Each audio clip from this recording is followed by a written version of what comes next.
Hello everyone, সকলোকে আৰু এটা নতুন ভিডিঅ'ত মই সুজিত কুমাৰ নাথে স্বাগতম জনালো আমাৰ এই চেনেলটোত আমাৰ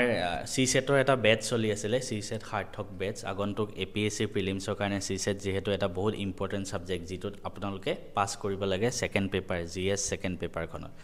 আমাৰ সিসেটৰ এটা কোৰ্স চলি আছিল তাত অলৰেডি আমি মেথছৰ মই 22টা লেকচাৰছ আপলোড কৰিছো মেথছৰে অকল মেথছৰ ঠিক আছে ৰিজনিং বাকি আছে দিবলে ৰিজনিং 5টা মান ক্লাছত আমি খতম কৰিম তাৰ পিছত ৰিডিং কম্প্ৰিহেনচনৰ এটা বা দুটা ক্লাছ থাকিব যত কেনেকে আৰসি সলভ কৰিব লাগে গুটেখিনি মই আপোনালোকক দেখাই দিম অলৰেডি আমাৰ কোৰ্সটোত 30-40 জন মান ষ্টুডেন্টে বহুত ভালদৰে পঢ়াশুনা কৰি আছে তেওঁলোকৰ ফিডবেকটো পাই মোৰ বহুত ভাল লাগিছে সবে ইমান ভাল পাইছে তাৰ বাবে বহুত বহুত ধন্যবাদ মই আৰু চেষ্টা কৰিম মেইন কথা হেতু নহয় মেইন কথা পইণ্টটো হল কোৰ্সটো দাম মই অলপ দিন আগৰ পৰা কৈছো বাহিব বুলি এতিয়া 399 প্লাস জিএসটি আছে এই কোৰ্সটোৰ দাম বাহিবলৈ গৈ আছে মই আজি অফিচিয়ালি এনাউন্স কৰিছো এই কোৰ্সটোৰ প্ৰাইস হ'ব গৈ আছে 599 প্লাস জিএসটি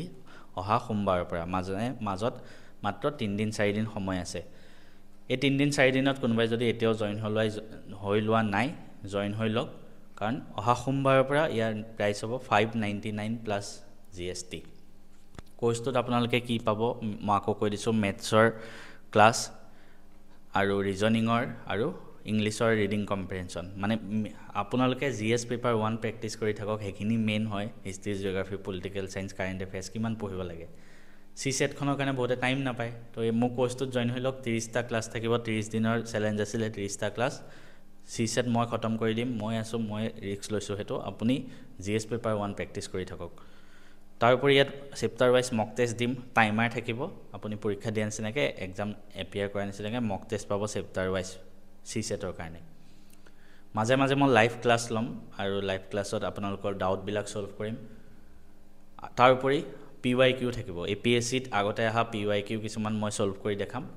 আৰু সেই পিওয়াইকিউ খিনিৰ ওপৰতো মক টেস্ট পাতিম গতিকে যিমান জলদি পাৰি আপোনালোকে কোৰ্সটো জয়েন হৈ লওক কোনবা যদি ভাইছে মোৰ তাত কি ল'ব মই মেথছত লগত বহুত ভালদৰে জড়িত হয় বিগত 5 বছৰ ধৰি মই মেথছ এণ্ড ফিজিক্স সাবত মেথছ পঢ়াও ফিজিক্স পঢ়াও সায়েন্স পঢ়াও এভৰিথিং মেথছৰ লগত মোৰ টাৰ্মছ ভাল মই মেথছত মেট্ৰিকতো হাইছ মাৰ্ক পাইছিলো অল আসাম 100 এণ্ড হাই সেকেন্ডাৰীটো হাইছ মাৰ্ক পাইছিলো অল আসাম ষ্টেট হাইছ 99 মেথছত তাৰোপৰি আই হেভ ক্ৰেক জেডব্লিউ and NDA in my first attempt and I am a BTech from NIT Silchar তাৰ পিছত মই 3টা সেন্ট্ৰেল গভৰ্ণমেণ্টৰ জব 6 মাহৰ ভিতৰত ক্ৰেক কৰিছো তাকো একো কোচিং নোহোৱাকে আৰু তাত অকল মেথছ ৰিজনিং আহে এই সিসেটত আপোনালোকে যিখিনি দিব গৈ আছে তাতকে 10 গুণ বেছি টান আহে মই যিকেটা এক্সাম ক্ৰেক কৰি আহিছো গতিকে মই নিজে আপোনালোকক জানো কেনেকৈ পঢ়াব লাগে